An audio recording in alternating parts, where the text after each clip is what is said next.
Hey guys, and welcome back to the Rogue Ghost podcast and YouTube channel.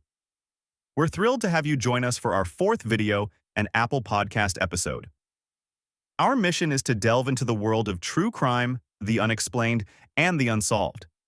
Each story we share isn't just about mystery, it's about keeping the memory of those involved alive and searching for answers. Now, let's begin with our story. Ladies and gentlemen, I give you The Disappearance of Emma Whitfield. It was the kind of town where nothing seemed to happen, until it did. Nestled in the foothills of rural New Hampshire, Pine Hollow was a sleepy community of fewer than 5,000 people. Surrounded by dense forests and sprawling farmland, the town thrived on its simplicity. People left their doors unlocked. Strangers were greeted with smiles. It was the kind of place where everyone knew your name, and more importantly, your business. Emma Whitfield was a beloved part of this quiet fabric. At just 15, she was an enigmatic teenager who managed to stand out in a way that didn't disrupt the town's harmony. Known for her vivid sketches of landscapes and her talent for long-distance running, Emma had a knack for channeling the beauty of Pine Hollow into her art and athletic pursuits. Her friends described her as vibrant yet introspective, a girl who was just as happy trekking the local trails as she was curled up with a sketchbook by the fireplace. But on November 12, 2003, everything changed. Emma left her home that crisp autumn morning, her backpack slung over her shoulder and her running shoes peeking out from beneath her jeans. She was headed to Pine Hollow High School, where she was a sophomore. It was a walk she'd done countless times before, a 10-minute stretch along a wooded shortcut known locally as Old Farm Path. That morning, she told her mother, Karen, she'd be home after her art club meeting later that evening. She never came back. By nightfall, worry began to seep into the Whitfield household. Karen called Emma's friends. None of them had seen her at school. Emma's younger brother, Nate, who was just 11, kept asking when she'd be back. Her father, Tom, tried to rationalize it. Maybe she was at a friend's house. Maybe her phone had died. Maybe. But deep down, they knew something was wrong. Emma wasn't the type to vanish without a word. The next morning, with no sign of her daughter and a pit of dread tightening in her stomach, Karen Whitfield made the call every parent prays they'll never have to make. She reported Emma missing. Emma's last morning started like any other, Karen would later recount. It was chilly but bright, the kind of November morning where the sun seemed to cut through the crispness in the air. Emma had woken up early to finish a sketch she'd started the night before, a rendering of Pine Hollow's old covered bridge. Karen had peeked into her room and reminded her to eat breakfast. Emma had smiled, her pencil scratching against the page. Karen remembered her daughter grabbing an apple as she dashed out the door, her backpack bouncing on her shoulders. "See you tonight," Emma called out as she disappeared down the gravel driveway. At around 7:40 a.m., Emma was spotted by two neighbors, an elderly couple who lived along the edge of Old Farm Path. They described her as walking briskly, her head down, seemingly lost in thought. Nothing appeared unusual. She wasn't talking to anyone or on her phone. By all accounts, it was just another day. But somewhere between the path's entrance and Pine Hollow High School, Emma disappeared. When police pieced together the timeline, they estimated she should have reached the school by 7:50 a.m. However, her homeroom teacher marked her absent, and none of her classmates saw her that day. The school security cameras, though limited in coverage, didn't show her entering the building. By the time Karen started calling Emma's friends that evening, the sense of unease had escalated into outright fear. A search party quickly formed, made up of neighbors, friends, and volunteers. Flashlights flickered through the trees lining Old Farm Path. People shouted Emma's name into the night. Dogs sniffed at discarded soda cans and crumpled leaves, but there was no sign of the 15-year-old.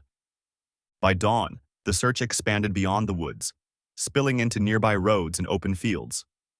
The only clue was Emma's abandoned backpack, discovered neatly placed under a bush near the riverbank, 3 miles away from her usual route. When Emma Whitfield failed to return home, Pine Hollow mobilized. This was not the kind of town where children disappeared. The tight-knit community, bound by shared history and small-town familiarity, reacted swiftly.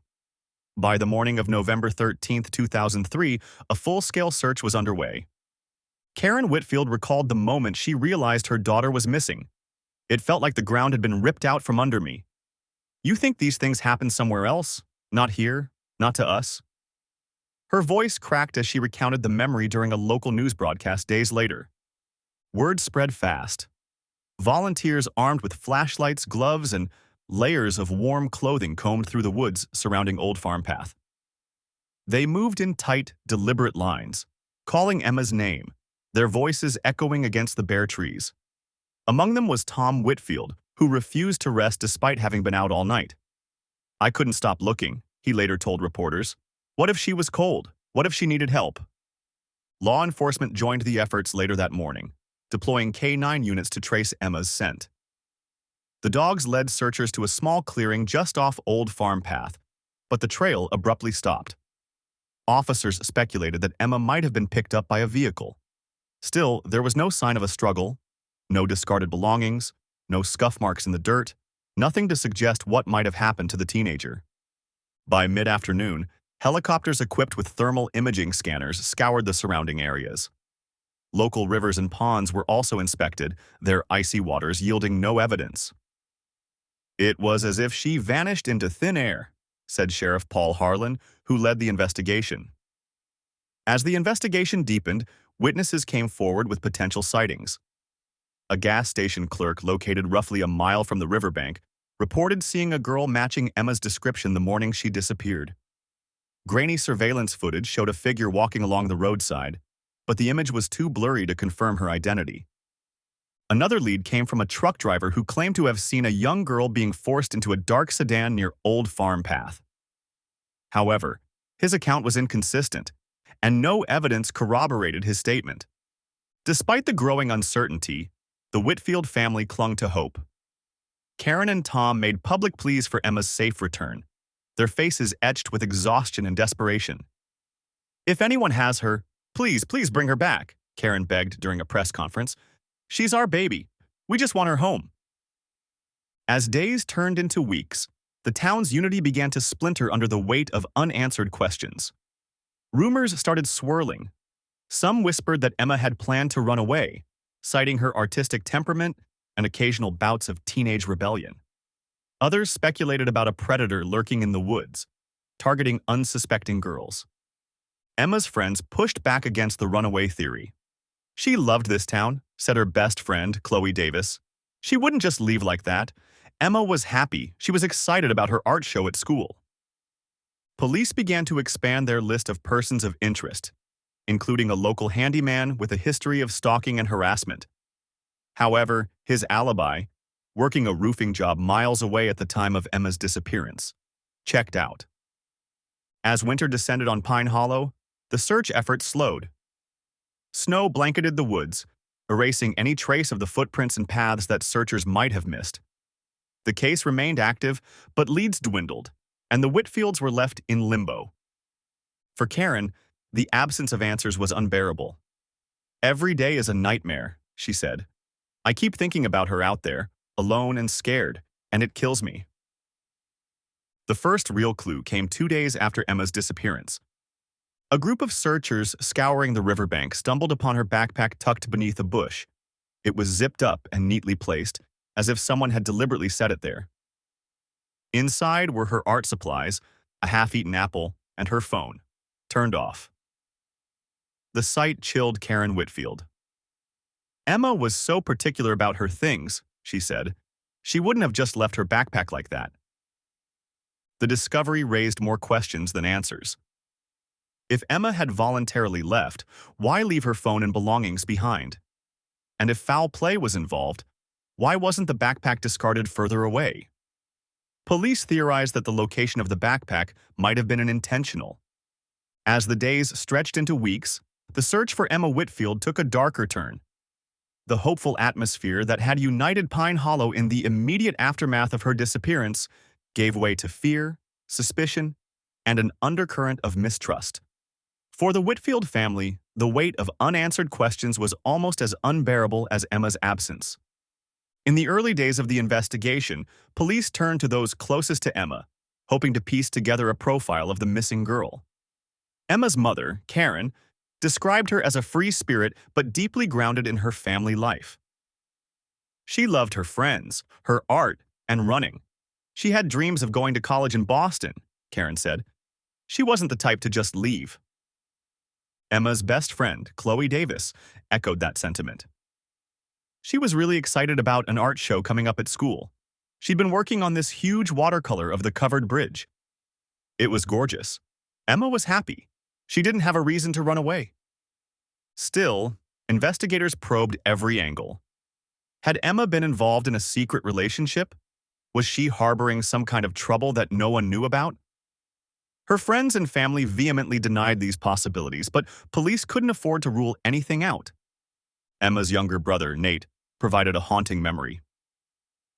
She always took the shortcut through the woods, he told officers, but she said it felt spooky when it got dark. She didn't like going alone. Nate's comment raised an unsettling question. Had Emma felt uneasy about something, or someone, in the days leading up to her disappearance? As police worked tirelessly to untangle Emma's life, the community itself became a breeding ground for theories. Some believed Emma had been lured away by someone she met online, though her parents insisted she rarely used the internet except for schoolwork. Others speculated she had been abducted by a passing motorist. One chilling theory gained traction when several teenage girls came forward, claiming they had been approached by a man driving a dark sedan near Old Farm Path in the weeks before Emma vanished. "He offered me a ride," one girl reported. "He said he'd seen me running before and thought I could use a lift. I said no, and he drove off." While the man was never identified, his description, a white male in his 40s with salt and pepper hair, was consistent across accounts. Police added the sightings to their growing file of leads, but cautioned against jumping to conclusions without evidence. One of the first individuals to draw police attention was Harold Harry Gaines, a 54-year-old handyman with a troubled past. Gaines had a history of inappropriate behavior, including an incident where he was caught loitering near a high school track meet, allegedly photographing young athletes. Though no charges were filed in that case, the incident left a stain on his reputation. When questioned about Emma, Gaines denied any involvement and claimed he had been working a roofing job over 20 miles away on the morning of her disappearance. His alibi checked out, and there was no physical evidence linking him to the case. However, his behavior continued to cast a long shadow over the investigation, especially among Pine Hollow residents. Another lead came in the form of a truck driver who reported seeing a girl matching Emma's description being forced into a dark sedan near the entrance of Old Farm Path. However, the man's story lacked consistency, and police struggled to verify his claims. The details kept changing, Sheriff Harlan later admitted. He might have seen something, or he might have wanted attention. One of the most intriguing pieces of evidence was a grainy surveillance video from a gas station roughly a mile from Old Farm Path. The footage, time-stamped at 7:53 a.m. on the day Emma disappeared, showed a figure walking along the roadside. The person appeared to be wearing a light-colored jacket similar to the one Emma had been wearing that morning. The video sparked a flurry of activity. Police conducted extensive searches along the surrounding roads and interviewed employees at the gas station. But the trail grew cold. The figure in the video, while compelling, was never definitively identified as Emma. With no concrete evidence to work from, investigators began to focus on broader theories. Abduction. Given the sudden disappearance and lack of a struggle at the scene, police leaned heavily toward the theory that Emma had been abducted. The presence of the dark sedan, along with the accounts from other girls in the area, seemed to support this idea. Runaway. While less likely, the possibility that Emma had left voluntarily couldn't be ruled out. Investigators combed through her personal items, looking for signs of a planned departure, but found nothing to indicate she had intended to leave. Accident. Another theory suggested Emma might have fallen or been injured in the woods and succumbed to the elements. However, extensive searches of the area, including the use of drones and K-9 units, turned up no evidence to support this. As the investigation wore on, the Whitfield family struggled to maintain hope. Tom threw himself into the search, refusing to leave town or even return to work. Karen, on the other hand, grew increasingly withdrawn. "It's like a piece of my soul is missing," she confided to a family friend. Despite their anguish, the Whitfields remained determined to keep Emma's case in the public eye. They organized vigils, distributed flyers, and worked closely with advocacy groups to raise awareness about missing children. "We won't stop until we find her," Karen vowed during a candlelight vigil that drew hundreds of Pine Hollow residents. As the weeks turned into months, the frantic urgency surrounding Emma Whitfield's disappearance began to fade. Despite the relentless efforts of law enforcement, community volunteers, and Emma's family, the trail went cold. For the residents of Pine Hollow, the shock of the initial days gave way to a quiet unease that lingered like the first frost of winter. One by one, the most promising leads fell apart under scrutiny. The dark sedan spotted near Old Farm Path became a cornerstone of the investigation. Police canvassed the area, interviewing anyone who might have seen the vehicle on the morning of Emma's disappearance. A partial plate number provided by a witness led to dozens of interviews, but none yielded useful information. Sheriff Paul Harlan described the frustration. Every lead felt like a spark of hope, and every dead end felt like losing her all over again. The grainy surveillance footage from the gas station was re-examined multiple times. Investigators even sought assistance from state forensic experts to enhance the image, but the resolution was too poor to definitively identify the figure.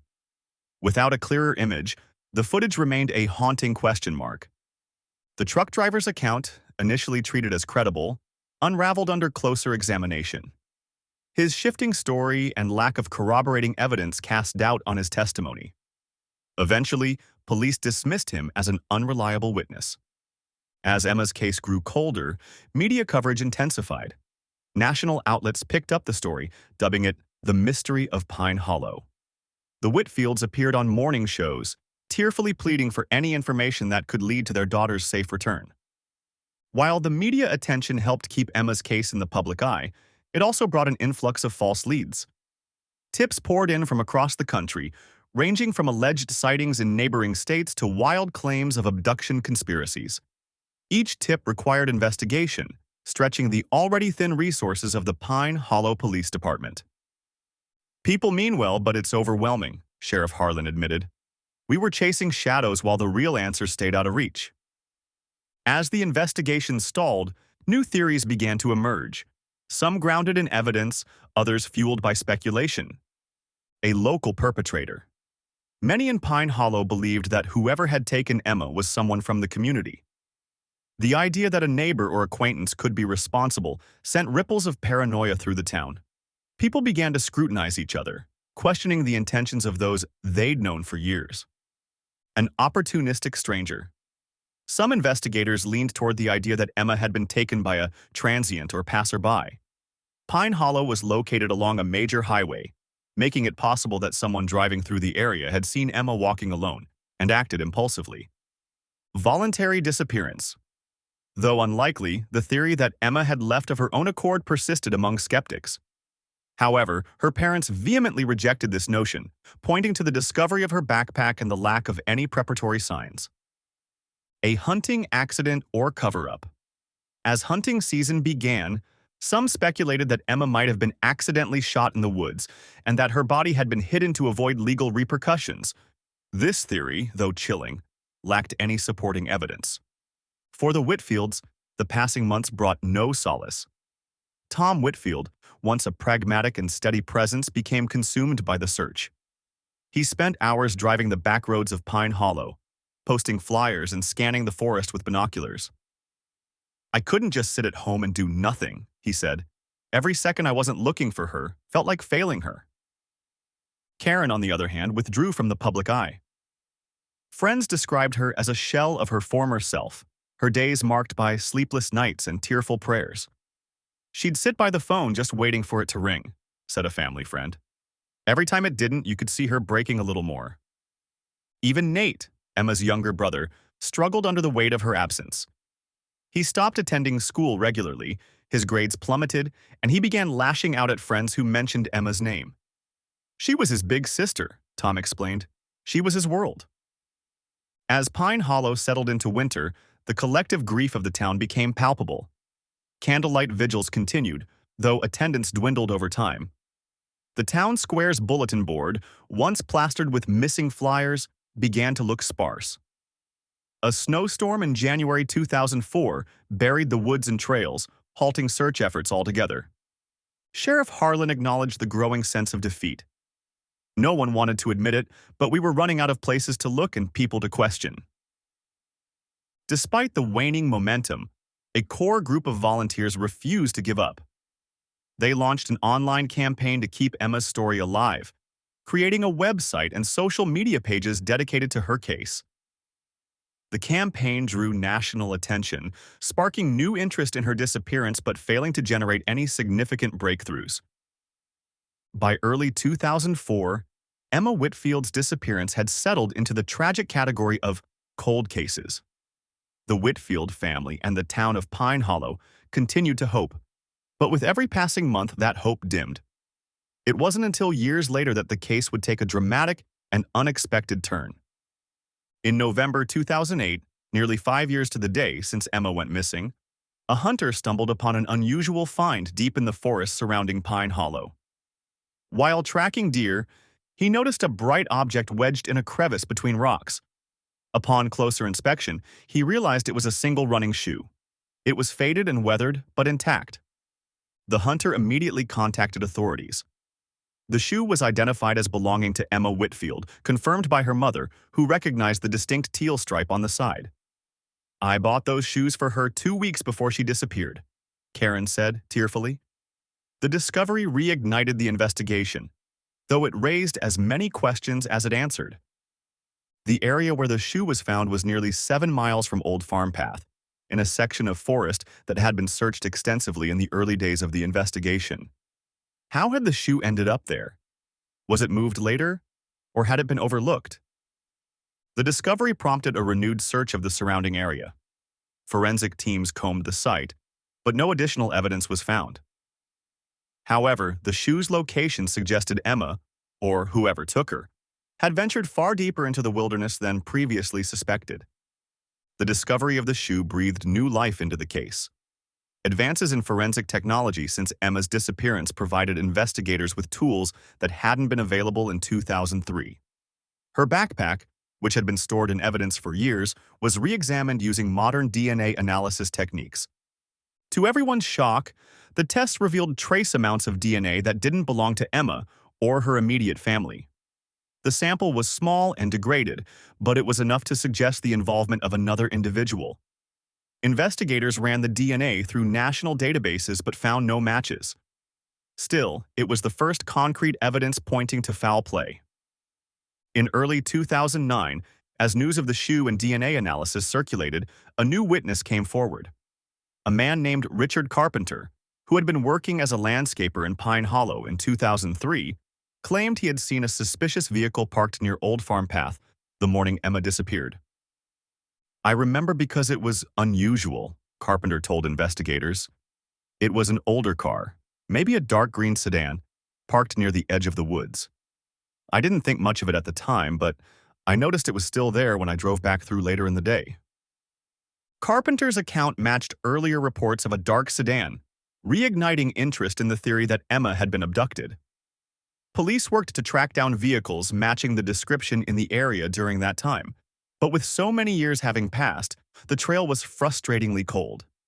With the new evidence in hand, investigators revisited old suspects, including Harold "Harry" Gaines, the handyman with a history of stalking.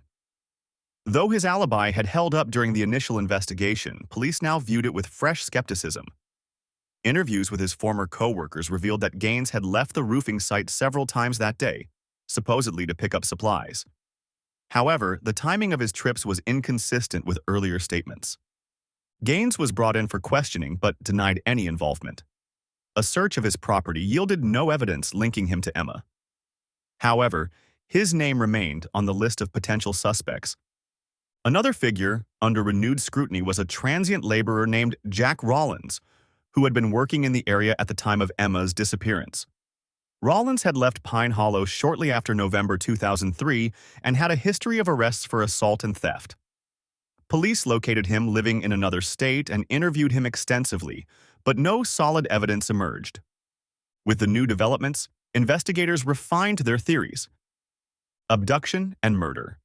The discovery of Emma's shoe and the DNA evidence strongly supported the theory that she had been abducted and likely killed. The absence of a body suggested her remains were either deeply hidden or transported out of the area. Familiar abductor. The deliberate placement of her backpack and the lack of a struggle at Old Farm Path pointed to the possibility that Emma had initially left willingly, perhaps coerced by someone she knew. Transported evidence. The shoe's location led some to speculate that the perpetrator had moved evidence to mislead investigators. If true, this suggested a calculated effort to avoid detection. For Emma's family, the new developments were bittersweet. "It's hard to explain," Tom Whitfield said in a 2009 interview. "On one hand, we finally have something concrete. On the other, it confirms our worst fears." Karen, who had struggled with depression in the years since Emma's disappearance, found a renewed sense of purpose. She threw herself into advocacy work, partnering with missing persons organizations to raise awareness about Emma's case and others like it. "I want answers," she said, "but more than that, I want to make sure no other family goes through what we've been through." By the end of 2009, the disappearance of Emma Whitfield remained unsolved, but the case had taken on new life. The discovery of her shoe, the trace DNA evidence, and the emergence of a new witness had reignited both the investigation and public interest. For the Whitfield family, the developments brought a bittersweet mixture of hope and heartache as the search for answers entered its 6th year.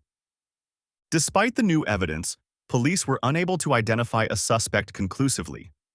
The DNA found on Emma's backpack was too degraded for a complete profile, and without a match in existing databases, it remained an untraceable clue.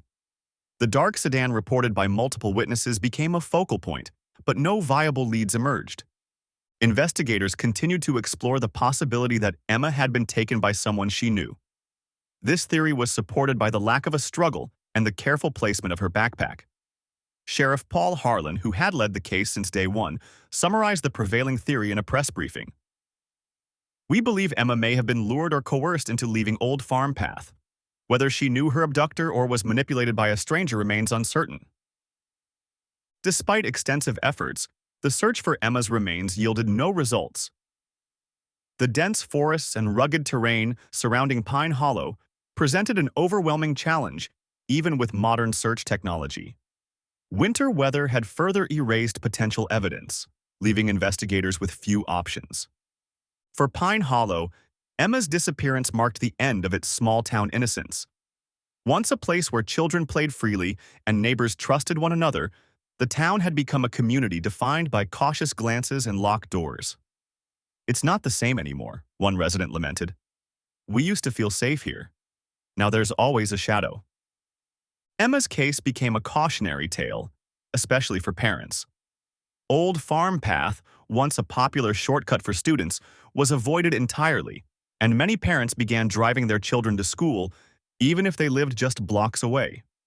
Despite the lingering fear, Pine Hollow also rallied around the Whitfield family. Local businesses continued to display flyers, and Emma's high school dedicated a mural in her honor, a landscape painted in her style depicting the covered bridge she had loved to draw. The Whitfield family never stopped searching for Emma. Over the years, they worked tirelessly to keep her case in the public eye. Karen Whitfield became an advocate for missing persons, appearing at conferences and on national television to discuss Emma's story. "Every time I tell her story, I hope someone, somewhere, remembers something," she said. Tom Whitfield struggled with the weight of unresolved grief, but channeled his pain into action. He spearheaded efforts to install additional safety measures near Old Farm Path, including surveillance cameras and better lighting. "I couldn't save Emma," he said, "but maybe I can save someone else." For Nate Whitfield, who was just 11 when his sister disappeared, the loss shaped his life in profound ways. He eventually pursued a career in forensic science, inspired by the investigators who had worked on Emma's case. "I want to help families like mine," he said in a rare interview. "I want to give them the answers we never got." As of today, Emma Whitfield's case remains open but unsolved.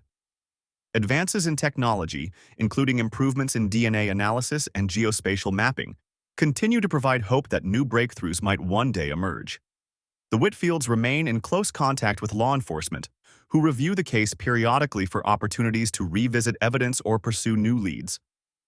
The story of Emma Whitfield serves as both a tragedy and a call to action.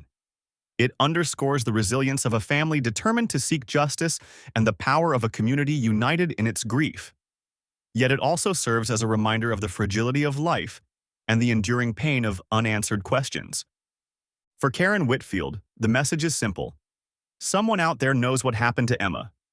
And until they come forward, we'll never stop looking. Emma's disappearance has left an indelible mark not just on Pine Hollow, but on everyone who has heard her story. Her family's unyielding determination to find her has inspired countless others facing similar tragedies. While the case remains a mystery, it continues to shine a light on the importance of vigilance, community support, and the pursuit of justice. As the years pass, the name Emma Whitfield remains etched in the hearts of those who knew her and those who continue to search for the truth. Her story is not just one of loss, but of the enduring hope that one day the answers will come.